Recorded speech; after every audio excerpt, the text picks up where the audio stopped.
திமுகவை எவனாலே அழிக்க முடியாது. கடந்த சில காலங்களாகவே தோழர் மகேந்திரன் வந்துட்டு தாவேக்களா இணைஞ்சாரு. எனக்கு மிகவும் வருத்தமா இருந்துச்சு. எனக்கு மேல இழப்பதற்கு எதுவுமே கிடையாது, கைவிலங்கை தவிர என்று அந்த வார்த்தை எனக்கு மகேந்திரன் அவர்கிட்ட அறிமுகமாச்சு. ஏன்னா இப்படிப்பட்ட ஒரு போராளி, இப்படிப்பட்ட ஒரு கொள்கைவாதி தாவேக்காலை நேரான்னு சொல்லிட்டு எனக்கு மிகவும் வருத்தமா இருந்துச்சு. இதுக்கப்புறம் இந்த தமிழகத்தில் கொள்கை ரீதியாக நாங்கள் யாரை சுட்டி காட்டுவோம், இவரும் விலை போய் விட்டாரே என்ற வருத்தம் இருந்துச்சு. ஆனா இப்போ இந்த நொடி கொட்டுகிற மழையாக இருந்தாலும் சரி, கொளுத்துகிற வெயிலாக இருந்தாலும் சரி, கூடுகிற கூட்டம் கொள்கைக்கென்றால் நாங்கள் வருவோம் என்று கூடியிருக்கிற உங்களை பார்க்கும் பொழுது நான் தைரியமாக சொல்கிறேன், தமிழ்நாட்டில் ஒருபோதும் கொள்கை அரசியல் நீர்த்து போகாது என்று. கலைஞரின் உயிரின மேலான அன்பு உடன்பரப்புகளே வணக்கம். இத்தனை ஆண்டுகள் அரசியலை எனக்கு தமிழ்நாட்டில் ஒன்று நிரூபித்திருக்கிறது. இந்த நாட்டில் கொடூரமானவர்கள் விட கோமாளிகளை ஆபத்தானவர்கள் என்று இந்த 2026 எனக்கு நிறுவனம் செய்திருக்கிறது. எதுக்காக இந்த ஜென்சி மீட்டம் நடத்தணும்? எதுக்காக இங்க நானாகட்டும், நந்தகுமார் ஆகட்டும், மோகன் எதுக்கு வந்து பேசணும்? தாவேக்கை புதுசா வந்து ஜெயிச்சிருச்சுங்கிறக்காகவா? இத்தனை வருஷம் இந்த திமுக தோத்துருச்சுங்கிறக்காகவா? இல்லவே இல்லை.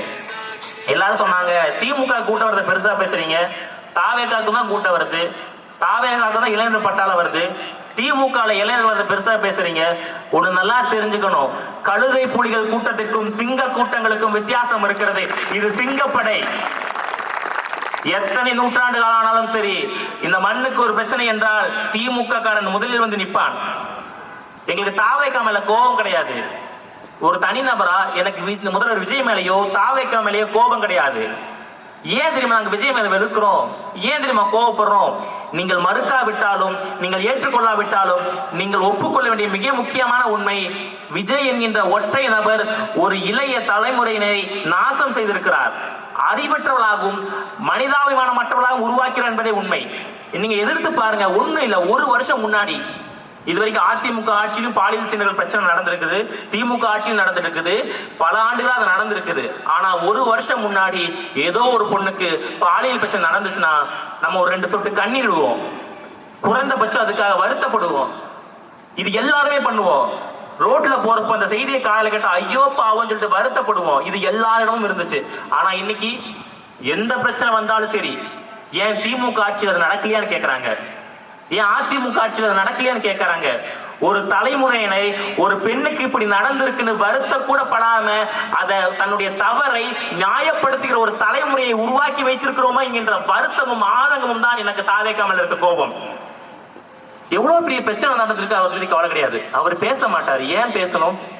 இங்க பேசுவதற்கு எத்தனை பாட்டிலுக்கு 10 ரூபா வரங்கிற பிரச்சனையை பேசினாரு. ஆனா இன்னைக்கு அதே ஆட்சியில பாட்டிலுக்கு 10 ரூபா வாங்குறத நியாயப்படுத்துறாங்க. இவங்க யாரை நியாயப்படுத்துறாங்க? இவங்க யாரை ஏமாத்த பாக்குறாங்க? எல்லாருமே வருத்தப்பட்டாங்க தேர்தல் தோல்வியை பார்த்து. நந்தகுமார் அவர்லாம் எனக்கு அந்த அன்னைக்கு போன் பண்ணி மிகுந்த வருத்தப்பட்டாப்புல. எதுக்கெல்லாம் வருத்தப்பட்டீங்க? ஏன் எல்லாம் அழுதீங்க? நம்ம தோத்துட்டோங்கிறக்காகவா? 77 பார்க்காத தோல்வியா? 91 அடையாத தோல்வியா? 2006 பெறாத பின்மடைவா? ஆனால் ஏன் வருத்தப்படுறீங்க? தலைவர் தோத்துட்டாருங்கிறதுக்காகவா? வாய்ப்பு இருந்தும் 2வது முறையாக ஆட்சி அமைக்க முடியலை என்பதற்காகவா? தயவு செய்து ஒரு சாமானிய கட்சிக்காரர்களை போல நீங்கள் திமுக தோர்த்து விட்டது என்று வருத்தப்படாதீர்கள். செத்து போன எரிந்த சாம்பலிலிருந்து மீண்டு வருகிற பீனிஸ் பறவை போல திமுக உயிர்த்தெழும். நீங்கள் எத்தனை தோல்வியை சந்தித்தாலும் சரி, எத்தனை துரோகங்களை சந்தித்தாலும் சரி, அதையெல்லாம் நெஞ்சில் விழுந்த அம்பை தூக்கி எறிந்து கொண்டு முன்னோக்கி ஓடுகிற திராணி திமுகவுக்கு இருக்கிறது. எங்களுக்கு தோல்வி கொடுத்த பயம் கிடையாது, விழுந்து விடுவோமாங்கிற அச்சம் கிடையாது. எங்களுக்கு இருக்கிற ஒரே எண்ணம், சாகும் வரை இந்த தமிழ் சமுதாயத்துக்காக போராடுவோம் என்கிற ஒற்றை எண்ணம் மட்டுமே தான். எல்லாரும் விஜய் அவர்களுடைய முதல்வர் விஜய் அவர்களோட நம்முடைய மு.க. ஸ்டாலின் தலைவர்களை கம்பேர் பண்ணி பார்க்கறாங்க. எங்களுக்கு உண்மையாலுமே வருத்தமா இருக்கு. என்ன தகுதி இருக்கிறது அவருக்கு எங்களோட ஒப்பிடுவதற்கு? நான் நியாயமா ரொம்ப வருத்தத்தோட கேட்கிறேன். முதல்வர் விஜய் அவர்களாகட்டும், இல்லை எடப்பாடி பழனிசாமி அவர்களாகட்டும், இன்றைக்கு இருக்கின்ற தமிழ்நாட்டின் முக்கிய தலைவர் சொல்கிற நீங்கள் யாராவது ஒருவர் அடுத்த மனிதனுக்காக சிறை சென்றிருக்காரா? அடுத்த மனிதனுக்காக அடிபட்டு இருக்கிறாரா? நான் விஜய் அவர்களிடம் நேரடியாகவே கேட்கலாம், நீங்கள் என்றைக்காவது அடுத்த மனிதனுக்காக ரத்த துளிகள் அல்ல கண்ணீர் துளிகளாக சிந்திருக்கிறீர்களா? உங்களுக்கு எல்லாம் நான் சொல்லிக்கொள்ள ஆசைப்படுகிறேன். 1975 எமர்ஜென்சி காலகட்டம். திமுக காரன் ஒவ்வொரு மீதும் இடியாக விழுந்தது. ஆட்சி கலைக்கப்பட்டது. கண்ணில் படுகிற கருப்பு சிவப்பு வேஷ்டி கட்டிய அத்தனை பேரையும் காவல்துறையினர் அரசு செய்யறாங்க, கைது செய்யறாங்க. காவல்துறையினர் கோபாலபுரம் வந்தார்கள். கோபாலபுரம் நடுங்கியது. ஐயகோ தலைவரை கைது செய்ய போகிறாரோ என்று பயந்தார்கள். காவல்துறையினர் வந்தார். வந்து கலைஞர்களை பார்த்து, எங்கே உங்கள் மகன் ஸ்டாலின் என்று கேட்டார். கோபாலபுரம் அதிர்ந்தது. எல்லோரும் கலைஞரை கைது செய்வார்கள் என்று எதிர்பார்த்தார்கள். அப்படித்தான் பயந்தார்கள். ஆனால் வந்தவர்கள் கேட்டார்கள், எங்கே உங்கள் மகன் ஸ்டாலின் என்று. கலைஞர்கள் சொன்னார், அவர் கூட்டத்துக்கு சென்றிருக்கிறார், நாளை வந்து விடுவார் என்று. காவல்துறையினர் கேட்கிறார், எங்கே உங்கள் மகன் பயந்து விட்டாரா என்று. கலைஞர் சொன்னார், பயம் என்ற வார்த்தையை வெறும் வார்த்தைக்காக பயன்படுத்துகிற கூட்டம் திராவிட முன்னேற்ற கழக கூட்டம். அவன் பயப்படவில்லை, நாளை வருவான், வந்த பிறகு நானே அனுப்பி வைக்கிறேன் என்று சொன்னார். எந்த தந்தையாவது செய்வாரா? உங்கள் தந்தை செய்வாரா? கொள்கைக்காக, கட்சிக்காக, மக்களுக்காக பெத்த பிள்ளையை சிறை செய்கிற தியாகத்தை எந்த தலைவனாவது செய்வாரா? என் தலைவன் கலைஞர் செய்தார். அடுத்த நாள் ஸ்டாலின் அவர்கள் வருகிறார்கள். கோபாலபுரத்திலிருந்து காவல் நிலையத்திற்கு அழைப்பு செல்கிறது. காவலர் வருகிறார்கள். ஸ்டாலின் அவர்களை கைது செய்து சிறையில் அடிக்கிறார்கள். சிறையில் எட்டி உதைக்கிறார்கள். ஓடி சென்று விழுகும் பொழுது அவரை தாங்கி பிடித்த கரம் ஐயா கி வீரமணி அவர்களுடையது. வருத்தத்துடன் சொன்னார் கி வீரமணியா, ஐயா உங்களையுமா தம்பி கைது பண்ணி விட்டார்கள் என்று. அந்த இடத்தை நீங்க இப்ப வரைக்கும் இமேஜ் பண்ணி பார்க்க முடியாது. வெறும் 10 பேர் கூட இல்லாத அறையில் இருக்க முடியாத அளவுக்கு அறையில 50 பேர் அடைச்சு வச்சிருந்தாங்க. அந்த அறையில 2 வாளி இருக்குது, 2 பானை இருக்குது. ஸ்டாலின் அவர்கள் கேட்கிறாரு கி வீரமணியா கிட்ட, ஐயா எதுக்கு ஐயா 2 பானை இருக்குது? ஆல்ரெடி இங்க கூட்ட நெரிசலா இருக்குது.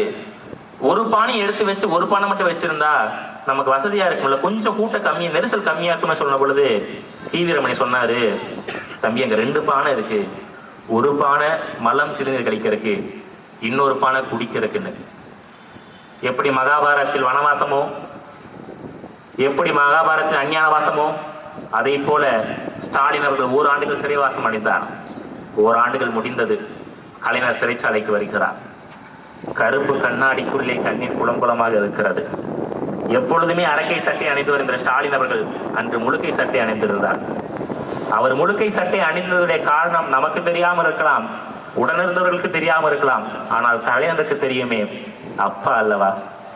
ஒருவேளை அந்த இடத்தில் நான் இருந்திருந்தாலோ, ஒருவேளை அந்த இடத்தில் நீங்கள் இருந்திருந்தாலோ, இவ்வளவு ஏன் ஒருவேளை அந்த இடத்தில் இன்றைக்கு முதல்வர் இருக்கிறாரே விஜய் அவர்கள் இருந்திருந்தாலோ, அத்தனை துன்பங்களை பார்த்து அப்பா என்னை அடித்தார்கள் என்று கண்ணீர் விட்டு குமரி இருப்போம்.